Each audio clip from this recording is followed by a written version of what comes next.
தமிழகத்தில் கடந்த 8 மாதங்களில் 3,60,000க்கும் மேற்பட்டோர் நாய்க்கடிக்கு ஆளாகியுள்ளதாக பொது சுகாதாரத்துறை அறிவித்துள்ளதை தற்பொழுது அண்மை செய்தியாக பார்த்து வருகிறோம். மேலும் தமிழகத்தில் கடந்த 8 மாதங்களில் 22 பேர் ரேபிஸ் நோயால் மரணமடைந்துள்ளனர். நாய்க்கடியை தடுப்பதற்கும் நாய் இனப்பெருக்கத்தை குறைப்பதற்கும் தொடர்ந்து நடவடிக்கை எடுக்கப்பட்டு வருவதாக பொது சுகாதாரத்துறை அறிவித்துள்ளது. இதுகுறித்து கூடுதல் விவரங்கள் வழங்குவதற்காக செய்தியாளர் முனாஃப் இணைப்பில் உள்ளார். வணக்கம் முனாஃப், இதுகுறித்த விவரங்களை பகிரலாம். தமிழகத்தில் இதுவரை ரேபிஸ் தொற்றால் 22 பேர் மரணம் அடைந்துள்ளதாகவும் 3,60,000க்கும் மேற்பட்டோர் நாய்க்கடியால் பாதித்துள்ளதாகவும் தமிழக பொது சுகாதாரத்துறை தற்போது தகவல் தெரிவித்திருக்கிறது.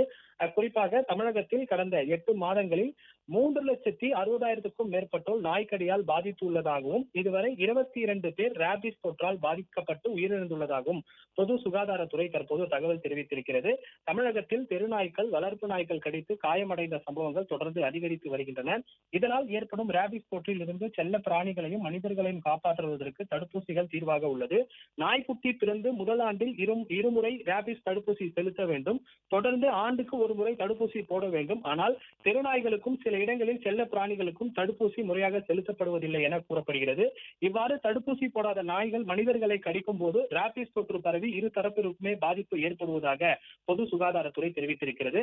இந்த நிலையில் தமிழகத்தில் 2336 அரசு ஆரம்ப சுகாதார நிலையம், அரசு பொது மருத்துவமனைகள், மாவட்ட தலைமை பொது மருத்துவமனைகள், நகரப்புற மருத்துவமனைகள் உள்ளிட்ட இடங்களில் தடுப்பூசிகள் 1,00,000க்கும் மேற்பட்ட தடுப்பூசிகள் இருப்பில் உள்ளன என பொது சுகாதாரத்துறை தெரிவித்திருக்கிறது.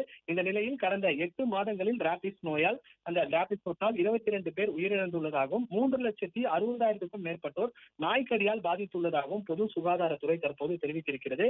மேலும் நாய்க்கடி தடுப்பதற்கு, நாய் இனப்பெருக்கத்திற்கு குறைப்பதற்கும் தொடர்ந்து பொது சுகாதாரத்துறை தரப்பில் நடவடிக்கை எடுக்கப்பட்டு வருவதாகவும் தெரிவிக்கப்பட்டிருக்கிறது. கடந்த 8 மாதங்களில் 3,60,000க்கும் மேற்பட்டோர் நாய்க்கடியால் பாதித்துள்ளதாகவும் 22 பேர் ரேபிஸ் தொற்றால் உயிரிழந்துள்ளதாகவும் பொது சுகாதாரத்துறை தகவல் தெரிவித்துள்ளது. விவரங்களுக்கு நன்றி.